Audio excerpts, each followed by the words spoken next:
My name is Dakota Ashford, and I'm 29 years old. Get out! I'm done paying for another man's mistake, my father said, throwing a $50 bill at my face on my 18th birthday, with my grandmother, my brother, and 6 relatives watching from the kitchen table. 11 years. That's how long I carried a sealed envelope with me. Through nursing school, through 12-hour shifts in the pediatric ward, through every Thanksgiving I spent alone. Inside was one piece of paper that could have ended everything. I never opened it in front of him, not because I was afraid, because I was waiting for the moment he couldn't look away.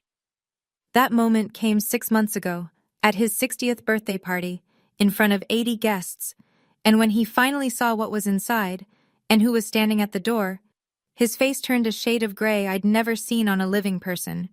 Before I go on, please take a moment to like and subscribe, but only if you genuinely connect with this story. Drop your location and your local time in the comments. I love knowing where you're all listening from. Now let me take you back to a Saturday morning in April, the day my mother's brother showed up with a duffel bag and said 2 words that changed my life. My mother, Marlene, was the only reason our house ever felt like a home.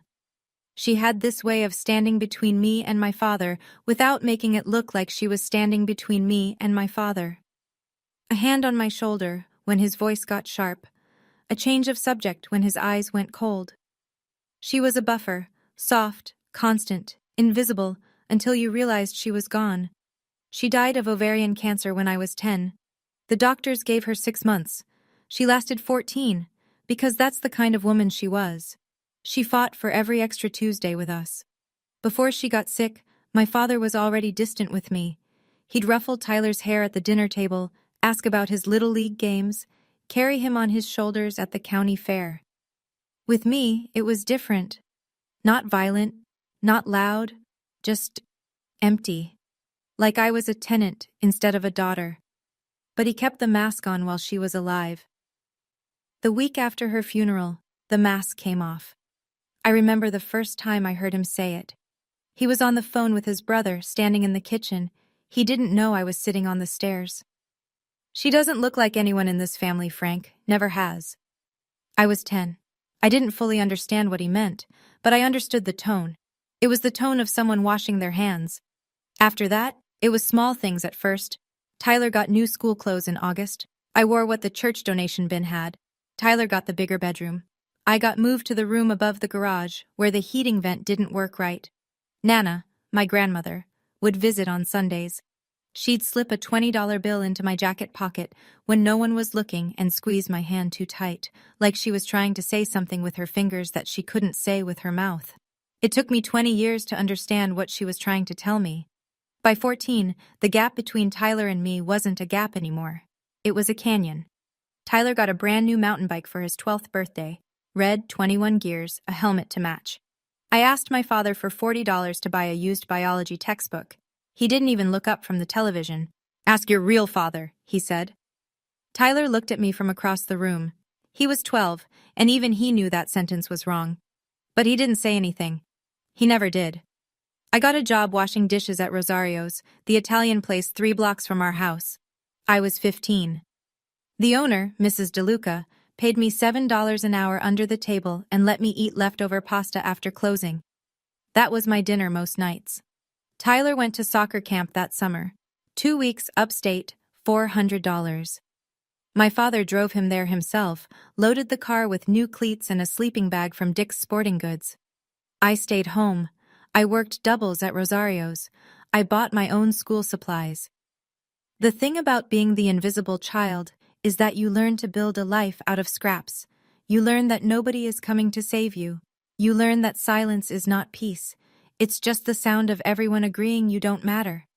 Nana still came on Sundays, still slipped me money. But now when she looked at me, her eyes had something else in them, something heavier than pity. It looked like guilt. She'd hold my face in both hands and whisper, "You're a good girl, Dakota. Don't you ever forget that." I didn't understand then why she said it like an apology, like she owed me something she couldn't give. I understand now. The day I turned 18, I baked my own cake. Funfetti, from a box. I'd bought it with tip money and made it after my shift at Rosario's. I set it on the kitchen counter, stuck a single candle in the center, and lit it with a match from the junk drawer. I wasn't expecting a party. I wasn't expecting anything. I just wanted to blow out one candle in my own house before I wasn't allowed to anymore. My father walked in through the back door. Work boots, Carhartt jacket, sawdust in his hair. He saw the cake. He saw the candle. He saw me standing there, alone, in the kitchen at 6:15 p.m. on my birthday. He reached into his wallet, pulled out a $50 bill, tossed it onto the counter like he was tipping a valet. "Happy birthday! Get out! I'm done paying for another man's mistake." Nana was on the sofa in the next room. I heard the creak of the cushion as she leaned forward, and then nothing. She didn't stand up. She didn't speak. Tyler was on the stairs. I saw his hand tighten on the railing. His mouth opened, then closed. Nobody said a word. I picked up the 50, folded it twice, put it in my back pocket, blew out the candle, and called Uncle Ray from the phone in the hallway. He showed up 40 minutes later in his blue Ford pickup, engine idling in the driveway. I walked out with one garbage bag of clothes and a pair of shoes that didn't fit right. I didn't look back. But I made a promise to myself on that porch. One day, he would know exactly what he threw away, and it would be too late. Uncle Ray lived above his auto repair shop on Kellner Road, a 2-bedroom apartment with water stains on the ceiling and a kitchen so small you had to turn sideways to open the fridge. He'd cleared out his storage closet before I got there. Put in a twin mattress, a desk lamp, and a folded quilt that smelled like motor oil and laundry detergent. It wasn't much. It was everything. "You're home now," he said, standing in the doorway. "That's all that matters." Ray was my mother's younger brother. He'd served 8 years in the Army, 2 tours overseas, and came back quieter than he left. He opened the shop with his separation pay, fixed cars 6 days a week, and lived alone. He never married, never talked about why. He didn't ask me what happened at the house. He didn't ask about Gary. He just pointed to the bathroom towels and told me breakfast was at 7. The first week, I barely talked. I went to school, came back, sat at the desk in my closet room and did homework until my eyes blurred. Ray left plates of food outside my door, grilled cheese, canned soup, once a whole rotisserie chicken he must have bought at the grocery store on the way home. On the 8th night, I came out and sat at the kitchen table while he ate. He looked up, nodded, went back to his sandwich. That was it. That was the whole conversation. But something in my chest unlocked. Just a little. I didn't know this then, but Ray had his own battles. I found the chip in his nightstand drawer a month later, a bronze medallion with a triangle stamped into it. 3 years sober. He'd quit drinking the year my mother died. He never told me. I never asked. He just showed up, every single day. Leaving my father's house didn't set me free. It just moved the cage. Because Gary Ashford didn't stop at the front door. He took his story on the road. Within a month of my leaving, I started noticing the silence. I called Aunt Patty, my mother's cousin, the one who used to braid my hair at Thanksgiving. No answer. I called Marcus, my older cousin who taught me to ride a bike. Voicemail, every time. I sent a card to Nana for her birthday. No reply. It was Ray who finally told me what was happening. "Your father's been making calls," he said one night, wiping his hands with a shop rag. "Telling people your mother confessed on her deathbed, saying Marlene admitted you weren't his." I felt the floor tilt. "That's not true," I said. Ray's jaw clenched. "I know it's not." "Then why does everyone believe him?" "Because he's been saying it for years, and your mother's not here to say otherwise." That was the part that gutted me. Not that Gary lied. He'd been lying my whole life. It was that he weaponized my mother's death. Turned her last days into a confession she never made. Used her silence to rewrite history. And the family bought it. Because Gary was loud, and Gary was present, and Gary told the story first. If I stayed quiet, I lost everything. Not just a father. I'd already lost him. I'd lose my mother's name. Her reputation. The only proof she ever existed would be filtered through the mouth of the man who betrayed her. That was the real cost of silence. Not money, not inheritance. Marlene. But Gary made one mistake. He told that story to too many people, including someone who knew the truth. The call came 3 years after I left. I was 21, halfway through my nursing program, studying for a pharmacology exam at the kitchen table, when my phone buzzed with a number I didn't recognize. Dakota? It's Diane. Diane Mercer. I was your mother's best friend. I knew the name. I remembered a woman with red hair and a loud laugh who came to our house on Friday nights when I was little. She and my mother would sit on the porch with glasses of wine while my father watched football inside. I heard what your father's been telling people, Diane said. Her voice was tight, like she was holding something back with both hands. About your mother, about a deathbed confession. It's not true, I said. Sweetheart, I know it's not. I was at that hospital every single day. Your mother's last words were about you and Tyler. She never said anything about... Diane stopped, took a breath. Your mother was the most loyal woman I ever knew. Then she said something that rearranged every assumption I'd ever made. Your mother didn't have a secret, Dakota. But your father does. The kitchen went very quiet. What do you mean? When your mom was pregnant with you, she started suspecting Gary was seeing someone. She never had proof. But she told me, more than once, that he'd come home at strange hours, smelling like a perfume she didn't own. I sat back in my chair. The pharmacology textbook blurred. Diane, are you saying... I'm saying that if anyone had a reason to question anyone's loyalty, it wasn't him. She paused, then quieter. If you ever want the truth, science doesn't lie.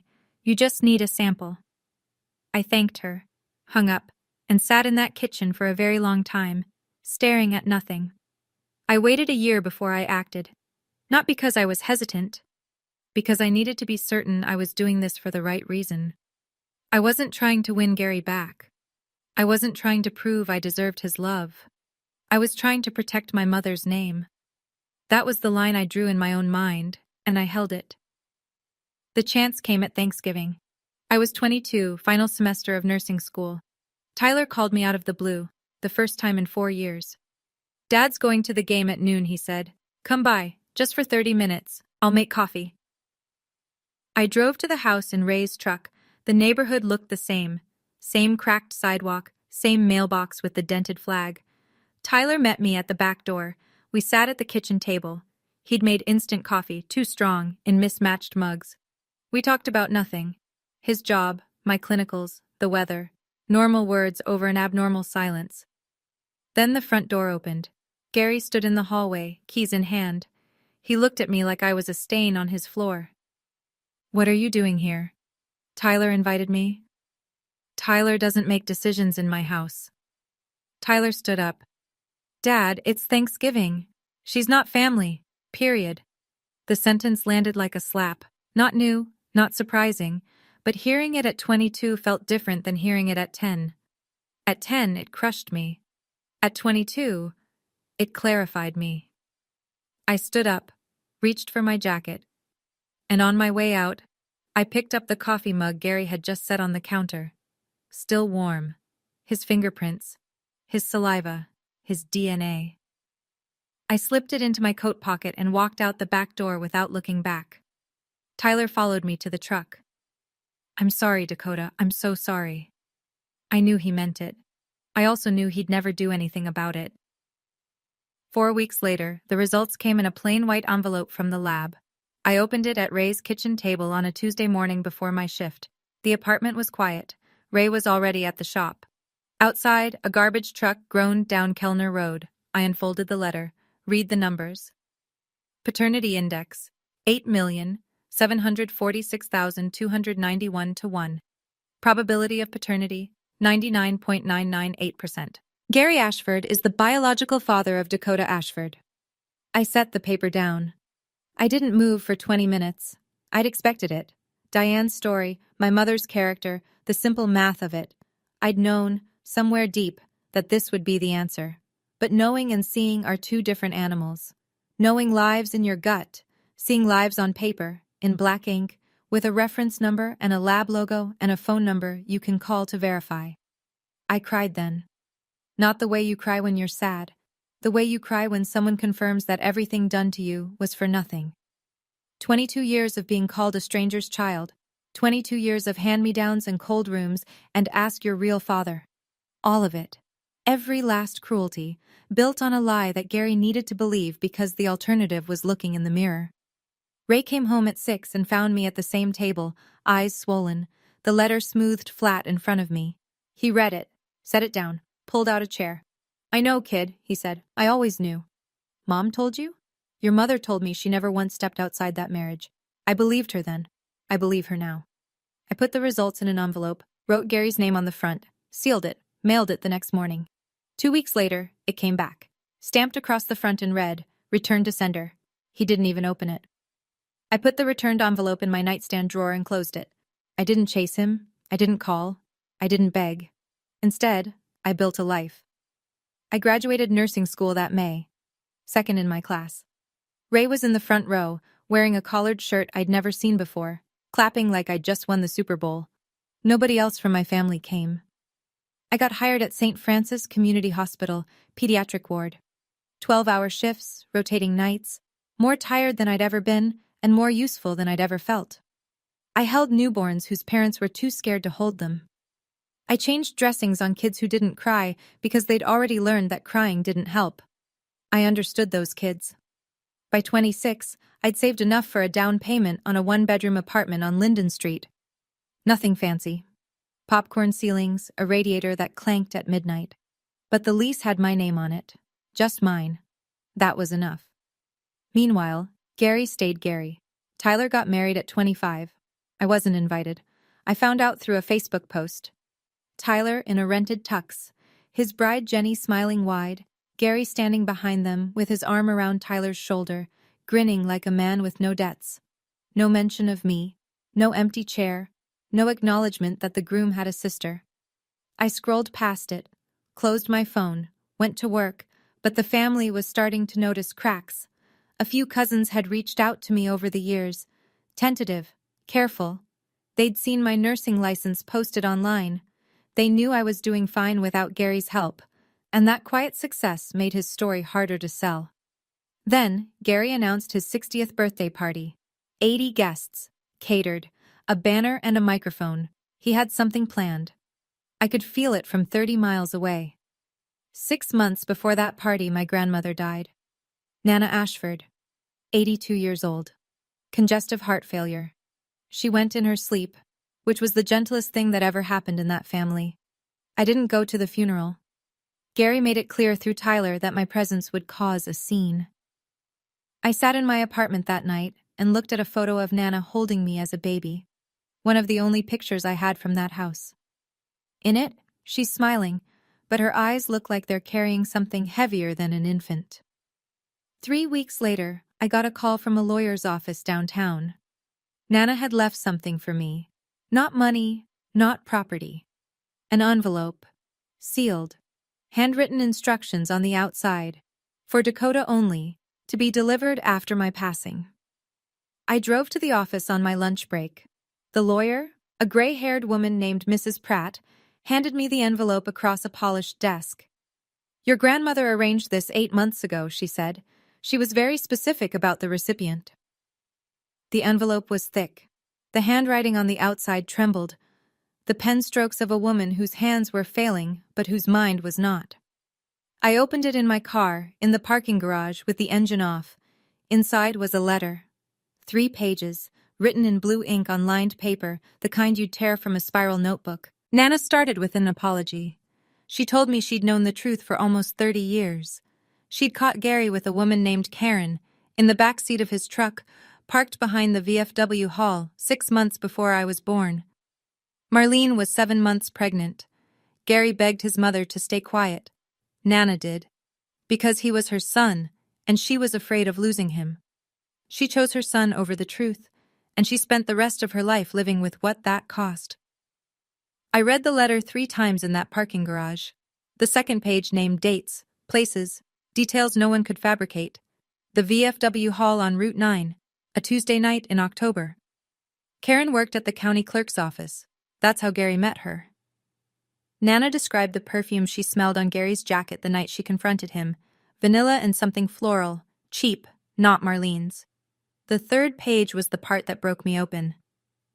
Dakota, you were always my granddaughter. You were always Gary's child. Your mother never betrayed anyone. Your father did.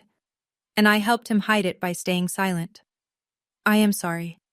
I don't deserve your forgiveness. But you deserve the truth. Nana had signed it, dated it, and at the bottom, a notary stamp. Mrs. Pratt had witnessed the signature in her office. I called Diane that evening. Nana wrote me a letter, I said. She knew about Karen. Silence. Then, she told you. You knew Nana knew? Marlene suspected. She told me once. She thought Nana had seen something but was too scared of Gary to say it. Diane's voice cracked. Your mother carried that alone, Dakota. She never had proof, just instinct. I sat on my couch with the letter in my lap. The DNA results from my nightstand beside it, and for the first time, I saw the full picture. Gary didn't hate me because I wasn't his. He hated me because I was. And every time he looked at me, he saw Marlene. And every time he saw Marlene, he remembered what he'd done. I wasn't the evidence of her sin. I was the evidence of his. I put both documents into a new envelope, sealed it, set it in my drawer. I wasn't going to find Gary, but if he ever came for me again, I'd be ready. I didn't have to wait long. 3 weeks later, Tyler called. It was a Wednesday night. I was folding scrubs on my bed when my phone lit up with his name, a name I hadn't seen on that screen in over a year. Hey, he said. His voice was low, the way people talk when they're standing in a room with someone who might hear. Hey, Dad's turning 60. There's a party, Saturday the 14th, 80 people. He doesn't want me there, Tyler. I want you there. A pause. You're my sister. Something in my chest seized. In 27 years, Tyler had never said those words out loud, not once. Not in the kitchen when Gary made his remarks, not at the birthday with the $50 bill, not in any of the silence that followed. Why now? I asked. Because Jenny's pregnant. His voice shook slightly. And I've been thinking about what kind of family I want this kid to grow up in. And it's not what we had. I closed my eyes. Tyler, if I show up, it won't go well. I know, but I'm asking anyway. I thought about it for 3 days, talked to Ray. He listened without interrupting, the way he always does, leaning against the counter, arms crossed, eyes steady. What do you want to do? He asked. I want to go. For Tyler. For Mom. Then go. Will you come? I'll be outside, in the truck, in case you need to leave fast. That was Ray. No speeches, no drama, just a truck with the engine running and a man who'd never once let me down. Saturday morning I got dressed. White blouse, simple earrings, flats. I picked up the envelope from my drawer and slipped it into my bag, just in case. The party was in full swing when I pulled up. Gary's house, the house I grew up in, sat on a quarter-acre lot at the end of Maple Drive. The lawn had been mowed for the occasion. String lights zigzagged between the garage and the fence posts. A folding table by the gate held a cooler, stacks of paper plates, and a sheet cake with "Happy 60th, Gary," piped in blue frosting. I could hear country music from the Bluetooth speaker on the porch, voices layered over each other, the comfortable noise of people who belong somewhere. I parked on the street, checked my bag. The envelope was there, tucked between my wallet and a pack of tissues. Ray's truck was parked 2 houses down, engine off, windows cracked. He caught my eye in the side mirror and gave me a single nod. I walked through the gate. The backyard was full. 80 people, give or take. Aunts, uncles, cousins, neighbors, guys from Gary's plumbing crew, women from the church. Kids ran between legs. Someone was grilling burgers. The air smelled like charcoal and cheap beer and cut grass. A few heads turned when I walked in. Conversations stuttered. An aunt whose name I'd forgotten leaned toward the woman beside her and whispered something behind her hand. Tyler met me at the gate. He looked like he hadn't slept. You came, he said. I came. He led me to a chair at the far end of the last table, the one closest to the back fence, farthest from the main gathering. I sat down, set my bag on my lap. Then I looked up and found Gary's eyes across the yard. He was standing at the head table, beer in hand, surrounded by friends. His smile disappeared the second he saw me. And I understood, right then, that this was never going to be a quiet evening. For the first hour, Gary pretended I wasn't there. He worked the crowd the way he always did. Handshake, backslap, laugh, repeat. He was good at this. He'd spent 60 years learning how to fill a room with a version of himself that people wanted to believe in. The hard-working plumber, the devoted father, the man who sacrificed everything for his family. It was a convincing performance. It always had been. Around 7 o'clock, someone clinked a glass. The music faded. Gary walked to the center of the yard where a microphone stand had been set up next to the cake table. He tapped the mic twice. The crowd gathered in a loose semicircle. "I want to thank everyone for being here tonight," he said. 60 years. Can't believe it. Laughter. Applause. He talked about his life, his work, how he'd built his crew from nothing, how he'd raised his family in this very house, on this very lawn. He gestured around the yard, and people nodded. Then he called Tyler up. Tyler walked to the microphone slowly, hands in his pockets. Gary put his arm around him and pulled him close. "This is my boy," Gary said into the mic. "My only boy. My legacy." He said it with the warmth of a father and the precision of a surgeon. My only boy, not my oldest, not one of my kids. My only. A few guests glanced in my direction. I kept my face still. "Some of you know," Gary continued, and his voice shifted, lower, more deliberate. "My first wife made choices I had to live with for 18 years. He paused, let it land.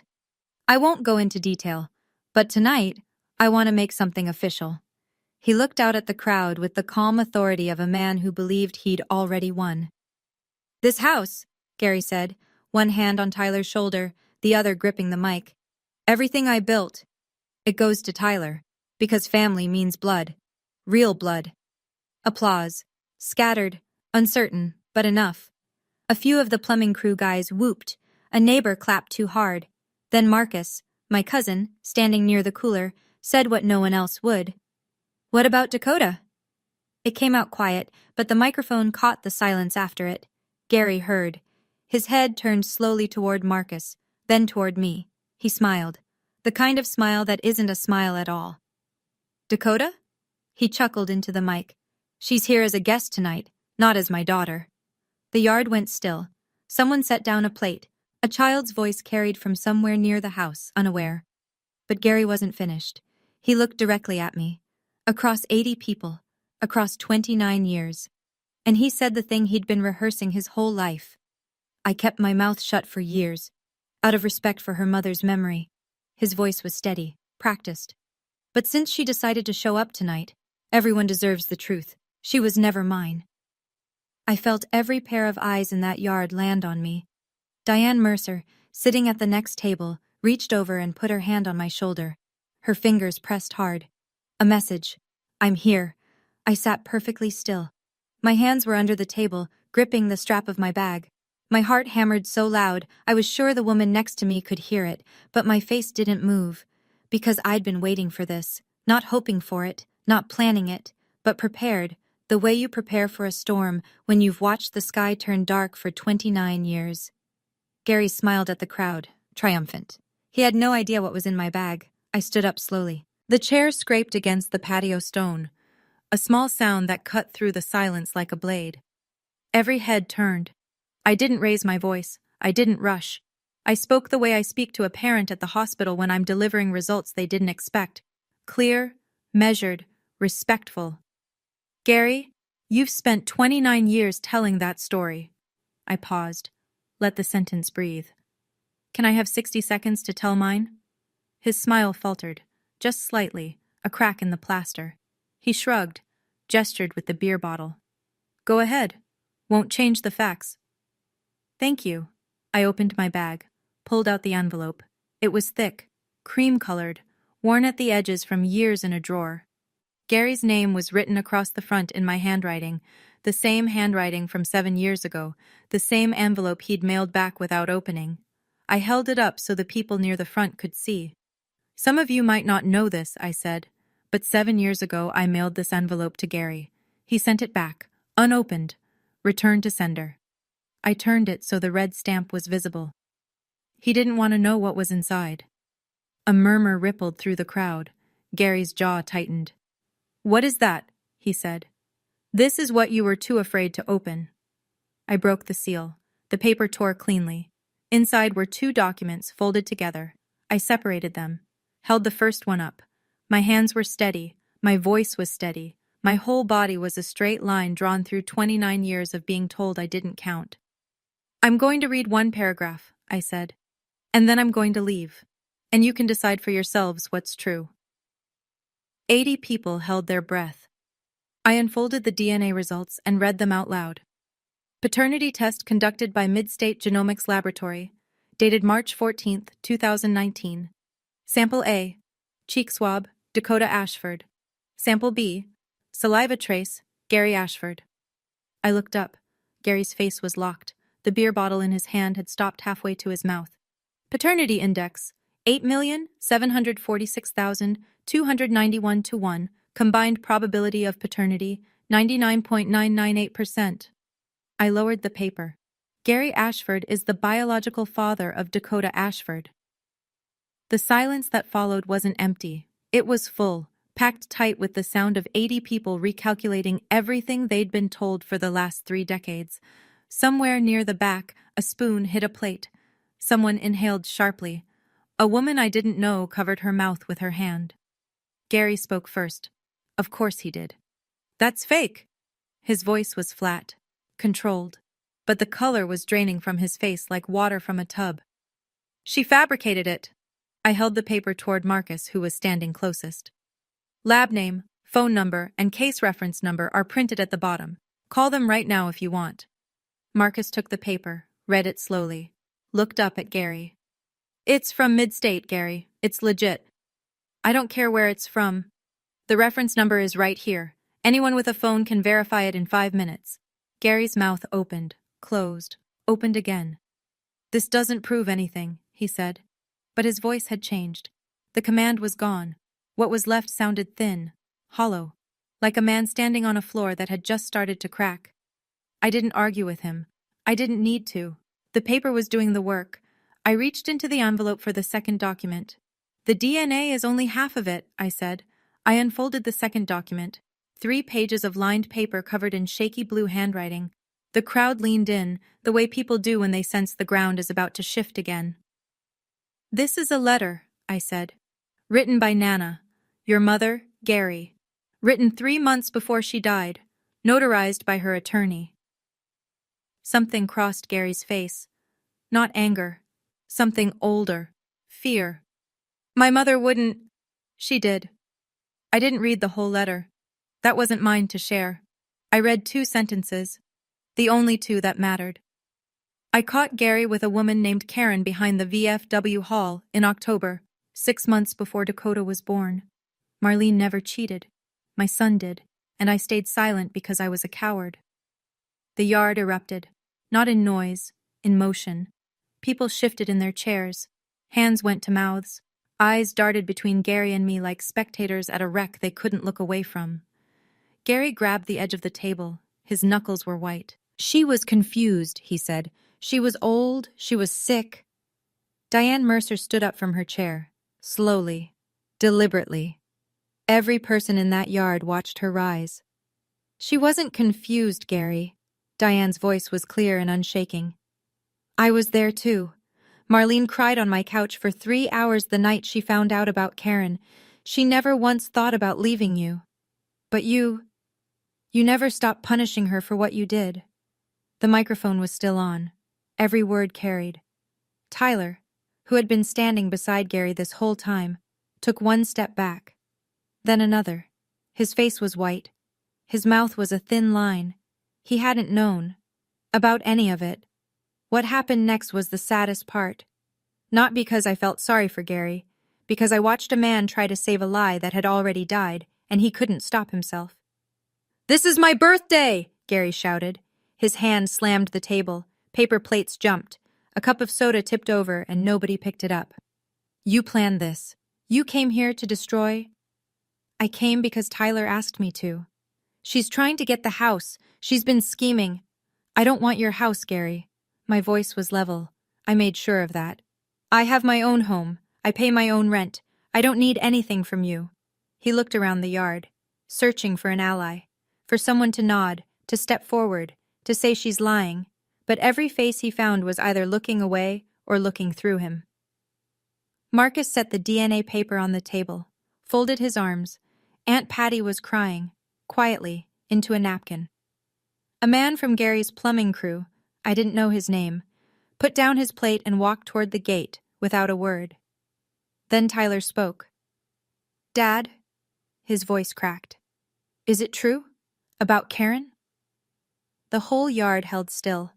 Gary looked at his son, his golden child, the one he'd built his entire identity around. And for one moment, I thought he might tell the truth. I thought 30 years of lies might finally collapse under their own weight. But Gary just stood there, jaw working, eyes wet, saying nothing. And that silence, that refusal to deny it when it mattered most, was louder than any confession. Tyler's hand dropped from his father's shoulder. "That's what I thought," Tyler whispered. Gary was still standing, but everything underneath him had already fallen. I could have stopped there. The DNA was red, the letter was out, the silence had spoken. But Gary had asked one question for 29 years, and I decided, standing in that yard with 80 witnesses and a fold of paper in my hand, that he deserved an answer. "You always wanted to know who my real father is," I said. Gary's eyes snapped to mine. "He's standing right outside." I pointed toward the front of the house. Through the side gate, past the driveway, you could see the street. And there, parked under the elm tree, was Ray's blue Ford pickup. And there, leaning against the driver's side door with his arms crossed, was Uncle Ray. He wasn't trying to make an entrance. He was just there, steady, the way he'd been for 11 years. Gary moved to the edge of the yard and looked through the gate. When he saw Ray, something drained from his face, the last trace of color, the last thread of authority. He looked like a man watching his own house burn from across the street. "Ray taught me to drive," I said. "Ray paid for nursing school. Ray showed up every Christmas you didn't." I folded the documents, placed them on the table in front of Gary's empty chair. "DNA says you're my father, but Ray is my dad." The envelope sat on the table between a paper plate and an untouched slice of cake. "Keep these," I said. "This time, try opening them." I picked up my bag, smoothed my blouse, and walked toward the gate. Behind me I heard a chair scrape, then another. Aunt Patty's footsteps followed mine. Diane was already at the gate, holding it open. Marcus nodded as I passed. Didn't say anything. Didn't have to. I didn't run. I didn't cry. I just walked. Out of that yard, down the driveway, into the rest of my life. Ray opened the passenger door before I reached the truck. I climbed in. He closed it behind me. Walked around to the driver's side. Got in. Started the engine. Neither of us spoke for 2 blocks. The street was quiet. Porch lights clicked on as the evening darkened. A sprinkler hissed somewhere on a lawn we'd already passed. "You okay?" Ray said, eyes on the road. "I'm done," I said. "Finally, I'm done." He nodded, reached over and turned on the radio. Low. Some country station playing a song I didn't know. Pedal steel and a quiet voice singing about a long way home. And then I cried. Not the way I cried in Ray's kitchen at 22, when the DNA results first came back. That was grief. This was different. This was the sound of something heavy being set down after carrying it so long your arms forgot what empty felt like. I cried for my mother, who never got to defend herself. For Nana, who tried to make it right too late. For the 10-year-old girl on the stairs who heard her father call her no one. For the 18-year-old who baked her own birthday cake and got a $50 bill thrown in her face. I cried for all of them. And then I stopped. Ray didn't ask me to explain.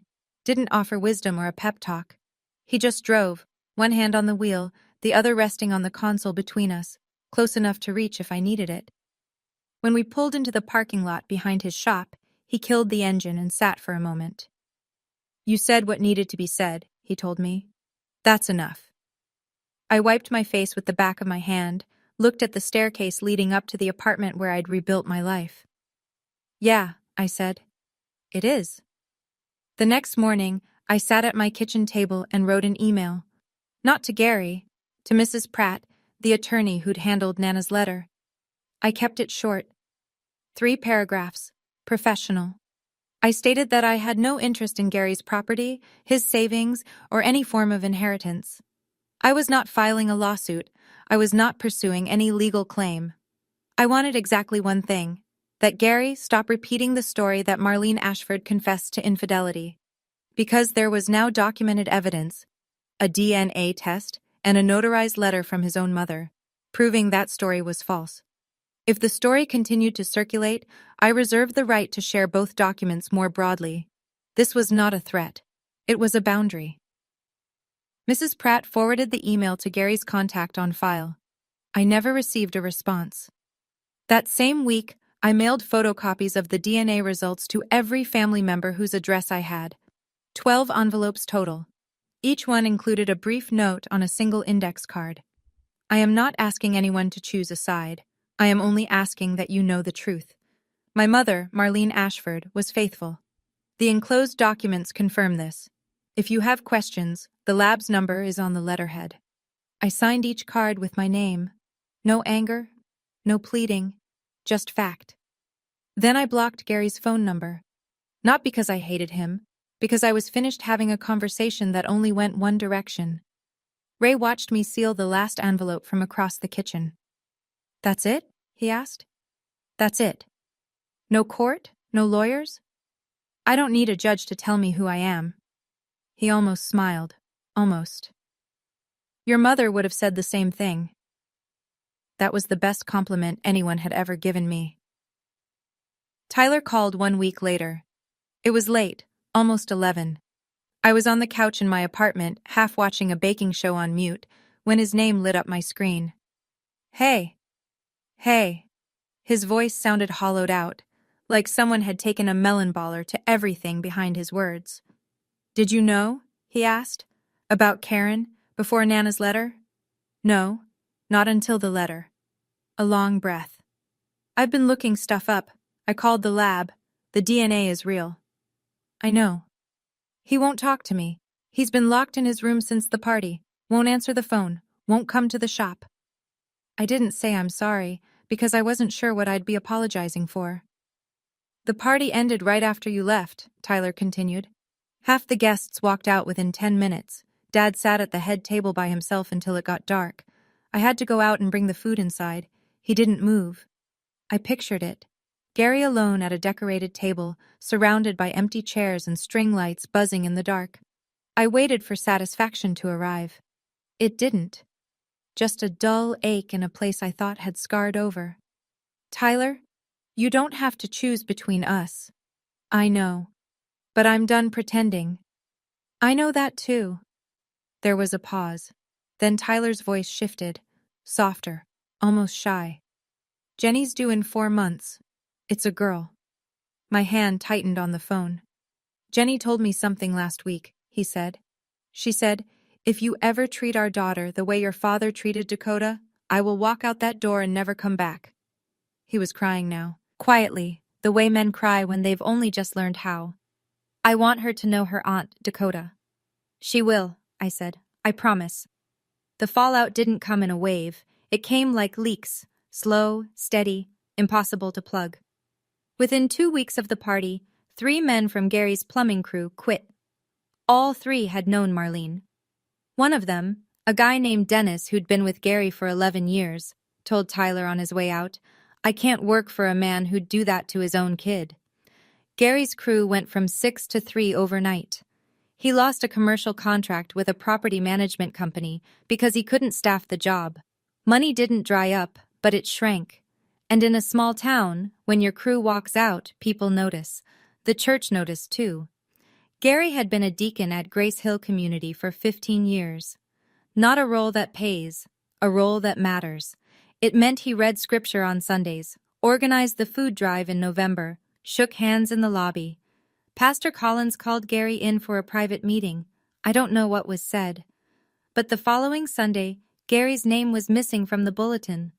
A woman named Linda read the scripture instead. Neighbors adjusted. The Hendersons, Barb and Tom, both in their 70s, who'd lived next door since before I was born, brought a tin of cookies to Ray's shop one afternoon. "For Dakota," Barb said, pressing the tin into Ray's hands. "Marlene was the kindest woman on this street. We should have said something sooner." Ray put the cookies on the kitchen table that night. I ate 3 and cried a little, because sometimes kindness hits harder than cruelty. Marcus posted something short on Facebook. Truth has a way of finding daylight. He didn't tag anyone, he didn't have to. The comment section filled up within an hour. Gary didn't leave his house for 2 weeks. A month after the party, a letter arrived at Ray's shop. Hand-delivered by Tyler, not mailed. My name was on the front in Gary's handwriting, blocky, all caps, the penmanship of a man who writes work orders, not apologies. I opened it at the counter while Ray rebuilt a carburetor 3 feet away, pretending not to watch. The letter was short, 6 sentences. "Dakota, I know things got out of hand. I made mistakes. The house is still your home if you want it. Come back so we can talk. Dad." I read it twice, looking for the word, the only word that would have mattered. It wasn't there. No sorry, no I was wrong, no acknowledgement of what he'd done, not the lie, not Karen, not the 18 years of erasure, not the $50 bill, not the speech in front of 80 people, just mistakes, passive, unnamed, floating in the air like smoke from someone else's fire. And come home, as if I'd been the one who left, as if the door was always open and I simply chose not to walk through it, as if the problem was geography and not 30 years of cruelty. I folded the letter, put it in the drawer next to the returned envelope, closed the drawer. Ray looked up from the carburetor. "You okay with that?" "I will be." That same week, Tyler came to visit me, first time ever at my apartment. He brought an ultrasound photo, a grainy black and white image of a baby girl curled like a comma. He stood in my kitchen, awkward and too tall for the space, and held it out. "We're naming her Marlene," he said. I took the photo, held it with both hands. "Does Gary know?" "Yeah." "What did he say?" "Nothing. He didn't say anything at all." Some silences are confessions. That one was. 3 months passed. The sharpest edges softened. Not into forgiveness, but into distance. And distance, I've learned, is its own kind of mercy. I kept working at St. Francis. Morning shifts, mostly. The pediatric ward is the kind of place that resets your perspective every 12 hours. You hold a 3-day-old baby who just had heart surgery, and suddenly your own problems feel survivable. One morning, a newborn wrapped her entire fist around my index finger and wouldn't let go. I stood there, beside the incubator, for 5 minutes. Just breathing. Just being held by something that small. After my shift, I drove to Ray's shop, the way I did most afternoons. We ate lunch at his workbench, turkey sandwiches, Lay's chips, 2 cans of ginger ale, surrounded by engine parts and the smell of WD-40. "Your birthday's next month," Ray said, wiping mustard off his thumb. 30, the big one. What do you want to do?" I thought about it. "Bake a cake," I said. "A real one. Invite Tyler and Jenny. Invite Diane. Invite Patty and Marcus. Blow out the candles. Actually blow them out this time." Ray smiled. "A real one. The kind that crinkled the skin around his eyes and made him look 10 years younger." "Finally get to do it right," he said. "Yeah, finally." I looked up at the wall behind the kitchen table. The $50 bill was there, framed in a cheap black frame from the dollar store. I'd hung it the week I moved in, not out of bitterness, out of memory. That bill was the price Gary put on me. $50 for 29 years of a daughter he refused to claim. I was worth more than that. I'd always been worth more than that. I just needed a while to believe it. If you're listening to this story and you have a Gary in your life, I'm not going to tell you what to do. I don't know your situation. I don't know what you've survived or what you're surviving right now. I don't know if your Gary is your father, your mother, a sibling, a spouse, or someone else who decided you weren't enough and spent years making sure you believed it. But I know this. You don't owe loyalty to someone just because you share DNA. Blood doesn't earn trust. Behavior does. And the people who love you, really love you, are the ones who show up without being begged, without conditions, without keeping score.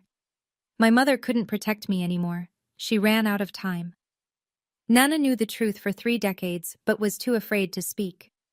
Tyler loved me but didn't have the courage to stand up until the walls were already falling down. Uncle Ray had no obligation. None.